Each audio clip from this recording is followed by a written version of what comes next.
Hello, and welcome to the first episode of the Women in Baseball podcast. I'm your host, Michael Grinnell. In this episode, we're going to be taking a close look at the new Women's Pro Baseball League that's going to debut in August, and we're going to try to get an idea of what to expect from it. Plus, we're also going to hear from Arwen McCullough. She founded the Women's Baseball College Club team at Cal Poly San Luis Obispo, and she was also drafted by San Francisco in the WPBL Draft. So we're going to hear from her about the college club team at Cal Poly and also about the draft process that she went through with the WPBL. But before we get into the show, I first kind of wanted to briefly introduce myself and kind of talk about what you should expect from this show. So baseball has been one of my biggest passions in life, ever since I picked the Chicago White Sox as my team to follow, and then sure enough, they proceeded to win the World Series the very first year I cheered for them. By the time I started college, my love of baseball and sports had pushed me into a career in sports journalism, and I've now spent the last 15 years covering sports at a variety of levels from the varsity level all the way up to professional leagues. When I was first getting started at my college's student newspaper, I would be assigned to it was kind of unofficially considered, it was unspoken, never really said, but considered the quote unquote lesser sports, like women's basketball or softball, while the sports editor at the time, he would get to take the big teams like football or men's basketball. And I'm not gonna lie, like at the time, young guy, I know football, I know men's basketball, I know baseball. I was kind of disappointed I didn't get to cover those games for the sports that I followed. But honestly, in hindsight, I'm actually kind of appreciative that I covered women's basketball and softball, and women's volleyball, like all these other sports instead, because I got to see what I didn't fully understand back then. That's there's a lot of great athletes out there that don't get the same coverage just because it's the women's sports, so it's considered lesser. And covering those teams early on, it helped me kind of discover that I have another passion beyond just sports, but it's also in helping to promote and shine the spotlight on these teams and athletes that can kind of find themselves overlooked in favor of their male counterparts. I first heard about the Women's Pro Baseball League last year when they announced the league tryouts that were held in Washington, D.C. at Nationals Park. I was pretty excited when I heard about that. I mean, again, I love baseball, and I knew of the All American Girls Professional Baseball League from like the 1940s and 50s. And I'd read before about women baseball players like Isla Borders, Toni Stone, Mamie Johnson, and Connie Morgan. And like a few years ago, with another podcast that I had, I learned about the all women barnstorming baseball team, the Colorado Silver Bullets, that played in the mid 90s. So I thought it was great that we were going to be seeing women's baseball teams once again. But as I started looking into the league and learning more about it and kind of figuring stuff out, I quickly discovered something that I didn't quite realize. There's women's baseball being played all around the world right now. And the part that was kind of surprising to me was it's being played in places that I hadn't really considered would have baseball teams, regardless of whether it was men's or women's baseball. South Africa, they recently claimed the Africa Women's Baseball Championship over Zimbabwe. And back in November, the Bangladesh Police women's team won its first ever national title with a stunning 11-2 upset of the reigning five-time national champion Bangladesh Ansar team. And not only is women's baseball being played around the world, there's a Women's Baseball World Cup. Again, I had no idea. And the group stage is set to play this summer ahead of the 2027 World Cup finals.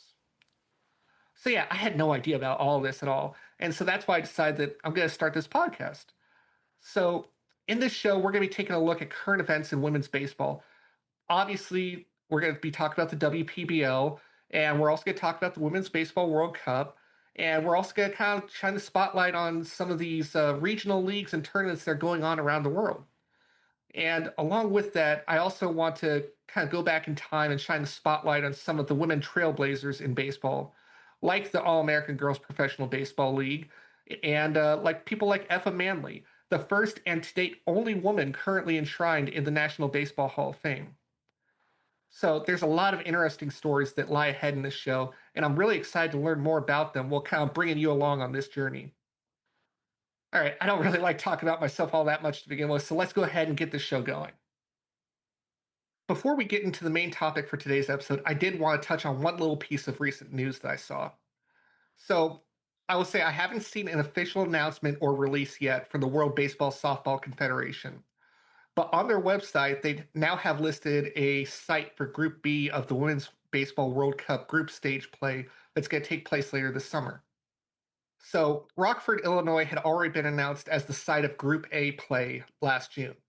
But with 6 months left until group stage begins, there has not been an official announcement yet on the site of Group B play as of the time of this recording. But on the website now, it lists Guali as the Group B site. And Guali is a town within the Chaoshan district of Hangzhou, China, and back in November was the host site of the Women's Baseball Asia Cup. As far as I can tell, there isn't really a way to predict which teams are going to play at which site. Like, you can't say that all of the teams that qualify from like Asia, like, Chinese Taipei, Hong Kong, China, like, you can't say that they're all necessarily going to be over at the Guali site, and you can't say that all of the Latin American teams are going to be in Illinois. It seems like they kind of like mix it up a little bit, spread it out. But that being said, one thing that you can kind of infer from this, the United States, they received an automatic spot in the tournament because they're hosting the Group A site. So I assume now that we're going to be seeing China also receiving a berth in the World Cup group stage as well. China was ranked number 19 in the updated world rankings that were released back in the end of December, and they went 2-2 at the Asia Cup and finished behind Chinese Taipei and Hong Kong, China in Group A play. So we're going to be going a lot more in depth about the World Cup in our next episode, but for now, let's kind of get back to today's main topic, which is the Women's Pro Baseball League. Now, if you're listening to this show, you're probably reasonably up to date on everything that has gone on with the league so far, but we'll kind of start off things with a little bit of a refresher. So the WPBL was first announced back in October of 2024, with plans for the league to hold its first season in 2026. In August last year, the league held 4 days of tryouts in DC, with the final day of tryouts being held at Nationals Park. Fast forward to October, where almost a year to the day after the first announcement of the league, we finally had the four cities that each team is going to represent: Boston, New York, Los Angeles, and San Francisco. A few weeks later, the league announced that the inaugural season was going to be played at a neutral site at Robin Roberts Stadium in Springfield, Illinois. That announcement came just a couple days ahead of the first WPBL draft, where 120 players were taken in the sixth round draft. At the time of this recording, San Francisco and Boston have signed 13 of their picks, while Los Angeles and New York have signed 12 each. All right, so a couple of thoughts on all this. First and foremost, I like that this inaugural season is going to be held at a neutral site in Illinois. I mean, you look at it business wise, it makes sense for the league. So when it's first starting out, to not have to deal with the travel logistics of sending teams back and forth from West Coast to East Coast in such an abbreviated schedule, as the full season is going to take place over the course of 8 weeks. But also selfishly, Springfield is only a couple hours away from me, so I'm looking forward to being able to go down and see some of these games in person. One thing I am kind of curious about is the roster size versus the number of players drafted. So each team took 30 players in the draft. However, according to the league's frequently asked questions page, it says that each final roster will consist of about 15 players. When I was first putting that together, I was kind of wondering, why did they draft so many players if half of them aren't even going to make the final roster? I've had a couple of ideas pop into my head about that. And in my interview with San Francisco draft pick Arwen McCullough, she told me some rumors and speculations that she said she's heard about what could be in store for the players that don't make those final rosters. But we'll hear more about that in a little bit. Anyways, I want to go back and talk about the league schedule now. So, again, according to their FAQ page, which seems to be kind of like the place where I'm getting a lot of this information right now while we're still waiting for official announcements. The season is going to begin on August 1st, and it's going to last 8 weeks. It says it's going to be a 6 week regular season followed by 2 weeks of playoffs. It also says games will be played from Wednesday through Sunday, and each team is going to play 2 or 3 games per week. There's also going to be a 4 day long training period. I guess you could call it like a spring training, but it's end of the summer. 4 day long training period prior to the start of the regular season. So based on all that information, this is kind of like my rough estimate of what I think it's all going to end up looking like. The wording was a little bit unclear on the FAQ page, but I believe August 1st is going to be the first day of that 4-day training period prior to the start of the regular season. August 1st is a Saturday, so a 4-day training period would take you through Tuesday, which would then mean Wednesday, August 5th would be opening day for the regular season. And that lines up with the statement of games being played Wednesday through Sunday each week. Based on the number of teams and the number of games played by each team each week, I think we're going to end up seeing it's going to be one game played each day league wide. So, for example, you might have Boston versus New York on Wednesday, San Francisco versus Los Angeles on Thursday, Boston versus San Francisco on Friday, New York versus Los Angeles on Saturday, and then Boston versus Los Angeles on Sunday. Just a hypothetical. But that would give you 3 games played for Boston and Los Angeles and 2 for San Francisco and New York, which again kind of fits in with the FAQ page saying that each team is going to play 2 to 3 games per week. Going more into speculation because why not? With a schedule looking like that, I'm kind of guessing that we're going to be seeing Wednesday, Thursday, and Friday games as night games, with Saturday and Sunday's games being played early afternoon. Again, 100% speculation on my part here, but I'm going to kind of guess that we'd be looking at first pitch around 6 p.m. Central Time during the weeknights.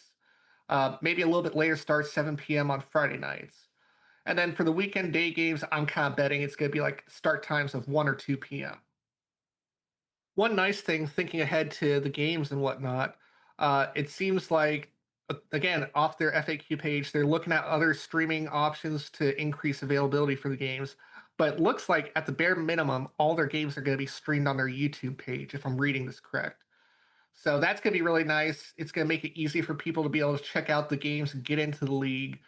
And I think that's actually a pretty good thing to help with the potential growth for this league and to help it potentially last.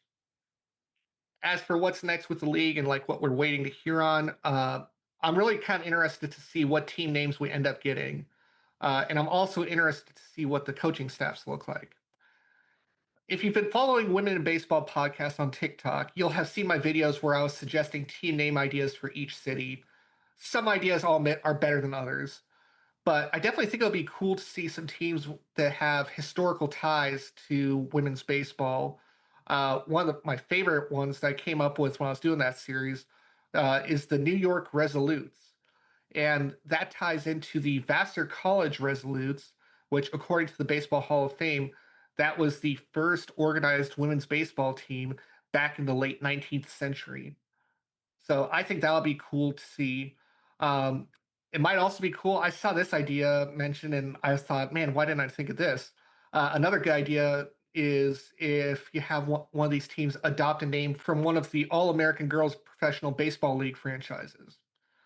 I've also seen some discussion online about when team names will be announced, and it was pointed out that with the Pro Women's Hockey League that started up recently, for their first season, teams went by city names alone.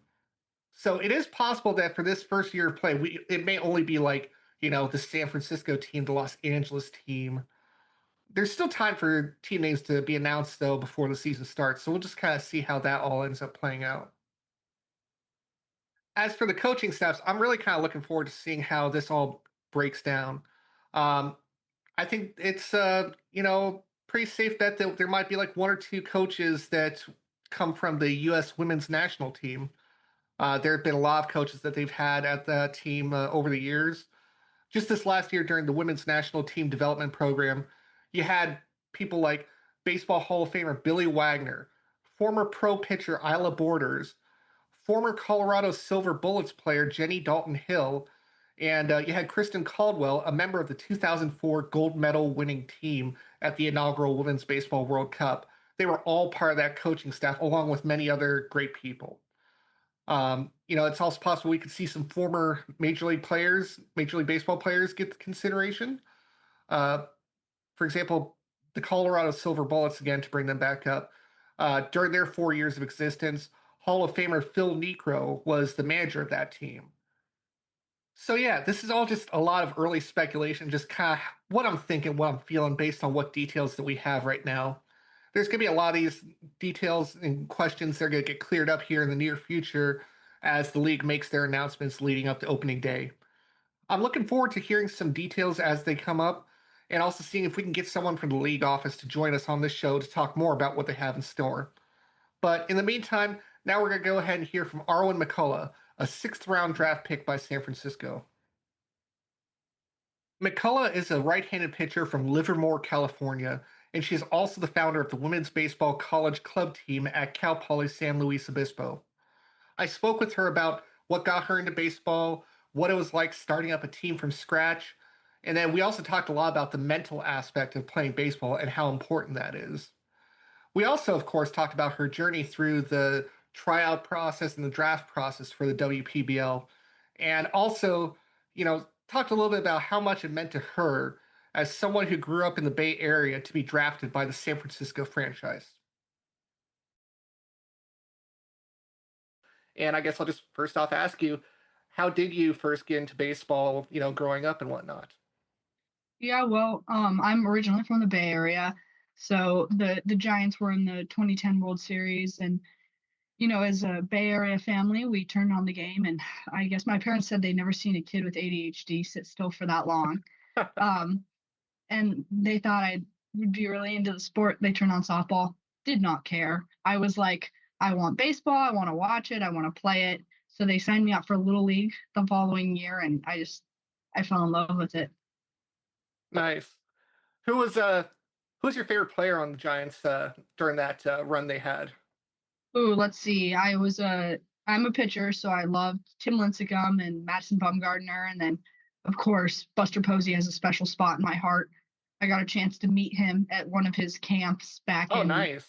I think 2015, Nice. some around there. I think I was in like middle school, so So yeah, it sounds like some good guys to be fans of if you're a pitcher.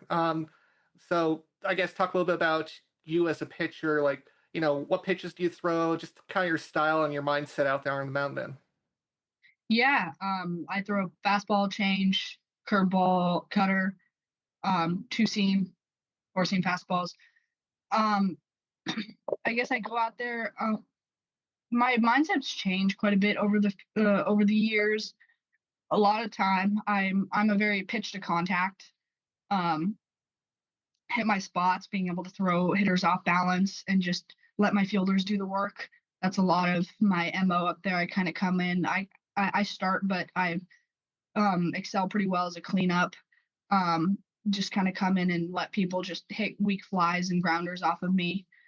Um, let's see. Yeah, I go up there. I think the big thing for me, and I would recommend for a lot of pitchers, I go up there with the light system, and um, if I'm getting frustrated or something, I remind myself, all right, I'm in the green, I'm in the yellow, or I'm in the red. And if I start to get frustrated, I'm like, all right, yellow light, bring yourself back down, do a couple grounding things, whether that's kicking the dirt, feeling the ball, taking my hat off, taking a walk on the mound, wiping my sweat, whatever, just like breathe a little bit so I don't get myself to that red zone if something doesn't go my way, because you are a big part. You are the control of the game. So you have to have your head on your shoulders and not, you can't become emotional out there. Can you talk a little bit more about that green, yellow, red light thing? Like, where did that come from? And like, uh, just talk a little bit more about how that is something that goes through your mind when you're out there on the mound. So I haven't read this in a while. It's been on my list to pick up again and reread because I think I read it in middle school. The mental game of baseball. This is where I first picked up this light system, and I've been using it since I was 12, 13, and it's worked well for me. Now I have a bunch of other mental exercises that I've been working on, is like visualization is a big one, and uh other parts of just being able to be confident in yourself as a player even when you fail. um that's a big thing that I'm currently working on. Mhm. And yeah, I would recommend that book. And here's another one that I'm reading right now that I really like. It's called, yes, How Champions Think. It is by Dr. Bob Roletta. He's a sports psychologist that's worked with a lot of different athletes, and I'm getting some good tidbits from that right now. That was a Christmas present this year. So Nice. So I guess that's something that I don't think a lot of people necessarily think about.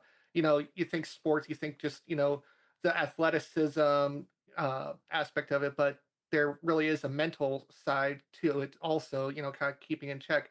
Uh, just eh, talk a little bit about how that is something important for uh, people that are coming up in sports, how they're, young kids going through at any age. Just talk a little bit more about how important that mental aspect is to your game.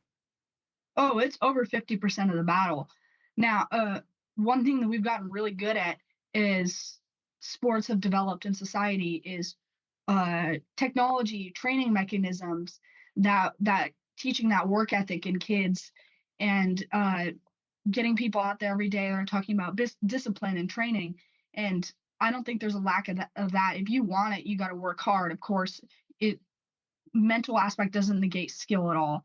But I think a lot of people tend to neglect the mental side, and I sure as have for a long time. I know that I haven't spent enough time on that myself, so that's one thing that I've been really working on recently. But I've noticed a significant change in my game when I go out there with the same amount of skills a week prior to like your skills aren't going to change that much in a week, but if I change something mentally, my performance is significantly better, or I view my performance in a different light. um just going up there phrasing things to myself, it's the little ways that you talk to yourself. um I remember when I was younger, you go up to bat, a lot of people are guilty of this, thinking don't strike out, don't hit a fly ball. I don't want to do this. And you're the only thing your brain hears is strike out, hit a fly ball. So what's it's going to do is that. So I go up there with an intention and a purpose saying, I'm going to barrel this ball up. I'm going to hit a line drive. There's a gap in between center and right that's a little larger than normal. Or I'm going to try and place one in there. I'm looking for that outside pitch. And I'm going up there with an intention of what I'm going to do. Or this pitcher's been throwing a lot of curveballs. I'm going to sit for that curveball and demolish it. Um, so going up there with an intention and just being able to look at yourself in a positive light. So like you got two strikes on you, being like, don't strike out, being like, all right, I'm gonna protect. If it's close, I'm barreling it up. Nice. That makes sense. Okay, so we've kind of talked a little bit about your background now. Now I want to move on to talking about the club team that you started up at Cal Poly San Luis Obispo. Yeah. Um, yeah, so I guess just first off, just give us kind of like a general overview of that process, how you go from going to Cal Poly slow and then just starting the club up and building up to what it is now. Well, it kind of started before college. I played baseball most of my life. And then my freshman year of high school, there was a crap ton of guys that were trying out. There was over 30 people that were trying out for the freshman team, not JV, not varsity, freshman team. So they were like, we're just gonna like cut half of you, like the ones that we don't know. So all of us that got cut started our own travel ball program. So I played with the guys my freshman year, and then I was like, you know what, I want to play a high school sport. So I played softball. I tried it for the first time my sophomore through junior year.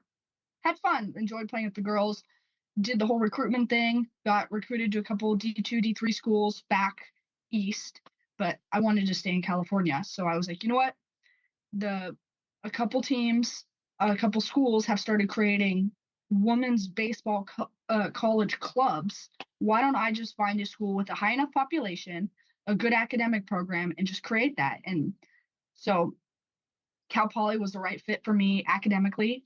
It was about 3.5 to 4 hours away from my parents. And as an only child, I wanted to get out of the house. So it was far enough that they couldn't just pull up at my dorm, but close enough that I can go home for the weekend if I wanted to. So it was perfect in that aspect, and it was right on the beach. Yeah. So I did that. And another big thing that drew me to the school was they said, we have hundreds of clubs. If there's something that there's not a club for, you can create it. And I was like, sold. So I did. I spent the first year doing paperwork. I also got caught up. I played rugby my freshman year. That was a fun experience. I made a lot of friends with that. But that my sophomore year, I started recruiting players. We got an advisor, Shannon Stevens. He's one of the advisors for the Mustang Success Center. He played for Pauley back in the 90s and was part of the 1995 draft, drafted by the Florida Marlins. So he knows his way around the game, helps us out coaches. And we ended up going to nationals that year. Got enough team, did all the finances, ordered jerseys, were able to get some donations, some gear. So the whole point was we can get women out there that have never touched a baseball in their life, and we'll say we will teach you how to play. And then there's some women that are like me that have played baseball with guys their whole life, and then there's some women that that have played softball, and this is their first time trying baseball. So it really just depends, and it's a nice group of people, and everyone's supportive of each other and their skills and their journey. That was something I was going to ask you about. You kind of touched on a little bit. Was like how how easy or difficult was it to get enough players to build up the team? Because obviously, you have girls playing in little league and uh, softball. Maybe make that switch over to baseball. But that was something that I was curious. Was like, did it take a while to build up that team, or was it like you were kind of surprised by how many women were jumping at the chance to join? Well, yeah, I think there's so much input nowadays, especially in college, and join this club, do this, and your major wants you to get involved in stuff. So it's really hard to get people's attention. But I think if we just said like women's baseball and didn't specify that it was for all skill levels, that we would start you from scratch, we wouldn't have nearly enough people. We have so many women on the team that played like have never played before and now are pretty good.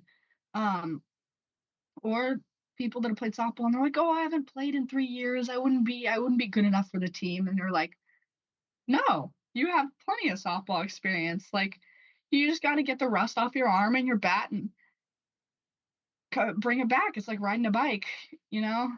Now maybe your velo won't be as high as it once was, but that's okay." You guys won the Baseball for All tournament. Talk about how that felt to see your team go from you creating it to you guys winning this tournament in such a short span. I just remember driving back with all the girls in my car. No, not all of them, but like three of my players in my car, and they were like, "Look what you did, Arwen. Like, you created this. Like, we couldn't have done this without you. Like, look at this experience." And I was just feeling so proud and grateful at the moment. And I'm like, "Well, thanks for coming out to all these practices and like helping with everything." And like, I can't do this without the players as well. Like, baseball, after all, at the end of the day, is a team sport. Yeah, absolutely. And then one more question before we move on to the Women's Pro Baseball League stuff. Uh, with starting up this team at Cal Poly Slow, what would you say was the biggest surprise for you when it came to founding the team? Like, what was something that, you know, you might think, oh, just go out, get a bunch of women and get some bats, gloves, and go play. But what was something that might have surprised you about the whole process of getting this team started up? Um, just the logistical side. Like, I knew it was going to be challenging, but it's just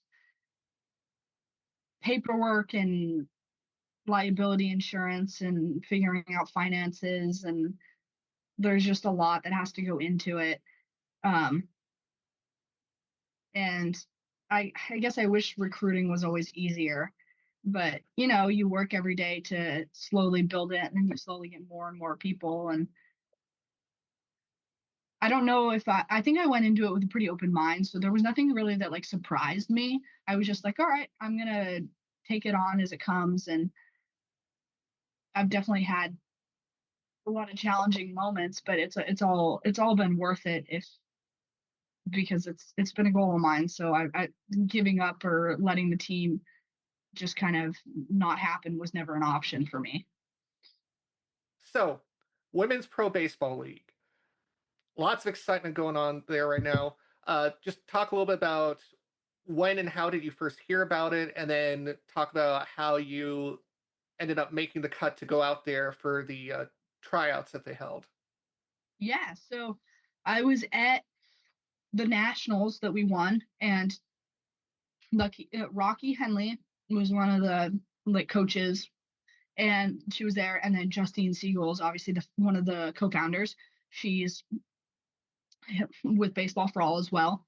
So they were there and they were mentioning about how the women's baseball league there was going to be some tryouts or something happening that upcoming summer. So we're like, all right, add us to the email list. We'll keep our eyes open. That a month or two later in May, they sent out applications, online video applications, send a video of you hitting, fielding, throwing, whatever. So I pretty much made most of my team do it just because. And I'm like, you guys don't have to go, but like fill it out. And everyone got accepted that filled it out. And there were four of us that were financially able and time able to fly out to DC, which was nice because then we split hotel room costs and Ubers and stuff. But it was a fun experience. We all got to go out and see so many other ball players that play baseball, and it's just it's amazing to be around that many other women who are in the same sport, especially for those that I know. Kendra Wise, one of the captains on the Cal Poly team here, played baseball just as the only woman growing up. Never heard of women's baseball until college here, and she's like, wow, it's just so inspiring. I'd never felt like I could feel um, like I belonged here. I was always a little bit of an outsider, and I got used to that. Um, so it was an awesome experience to be able to go play with all the other women. I was going to ask you about that. Talk about some of those other women that you saw out there at the tryouts. Like, were there anybody that you can remember that really kind of stood out to you as like, wow, she's like doing a really good job out there? I mean, yeah, there was 600 of them. Uh, I have been with Baseball for All since 2016. I think the second year that they were in existence as a organization. So a lot of the women, I recognize a lot of people that I grew up playing with. I don't know if I don't know how connected you are in women's baseball, but let's see, Kiara Azumi, she just got signed to the New York team. Mm-hmm. Paloma, um, AJ, she's on the national team, but one of the catchers. Olivia Pichardo did not try out because she's with Brown. She has the Mm-hmm. D1 contract, but her and I grew up playing together. There's so many names that in baseball that if you're part of women's baseball that you recognize that it's just all of this age group. We just kind of grew up seeing each other every summer and being like, hey, how's your year been? Like we're coming back to a tournament, playing against each other, getting dinner, whatever. So it was really nice to see all those old friends and make the connections. Yeah, Allie Schroeder as well, played with her. Um, and then there was a lot of new faces, getting to meet people that I think I met someone that was a mom and her husband played baseball and has been helping her train for the past couple months. And she came in and became draft eligible. And it was just so cool to see. There's people that were like 16, 17, all the way up to like 40, and everyone was just there to play baseball. So it was an awesome experience, and everyone was just there was good energy in the air. It sounds like it, absolutely. So you move on from the tryouts, you make the cut for the draft pool, and then eventually you hear with the fifth pick in the sixth round, San Francisco selects Arwen McCullough. What was going through your mind when you saw that, heard that? What was that like for you to have that moment? Well, there's a video out there of my reaction. They got it filmed from multiple different angles. But if you look at it closely, I have the most nervous and horrified look on my face. And then instantly it changes to the most excited when I see my name. I feel like that was a kind of common, like, it's been a dream of mine to play professional baseball I was, since I got into baseball. I would play wiffle ball games with myself in my backyard and narrate it. And, as every baseball kid does, or at least assume something of the sort. Um, so it was really awesome to be, wow, I'm I'm technically a pro baseball player, and now what that looks like, I know they're cutting down to the top 15, and I think I'm 20 something on that roster. So I don't think I'll be on the top 15 roster, but I don't know what that's going to look like for this upcoming August. I don't know if they're doing a developmental program. I've heard that through the grapevine. I've also heard that they're having 2 new teams next year, 2 new cities host. Hmm. So we haven't heard anything in detail from the WPBL official, but there's been a lot of like talk amongst the community. So take what I say with a grain of salt. But Yeah, absolutely. we're just being flexible and seeing what playing opportunities come up and what's going to look like come this August for the rest of us, the other 15 of us. Yeah. Uh, you weren't the only member of your team to get taken by San Francisco. What was that like to see Kaya getting drafted as well? Yeah, so she was with me in the very beginning. I think she got pretty busy with she had like an internship and was pretty involved in her major, but she was one of the first people to help out with the team.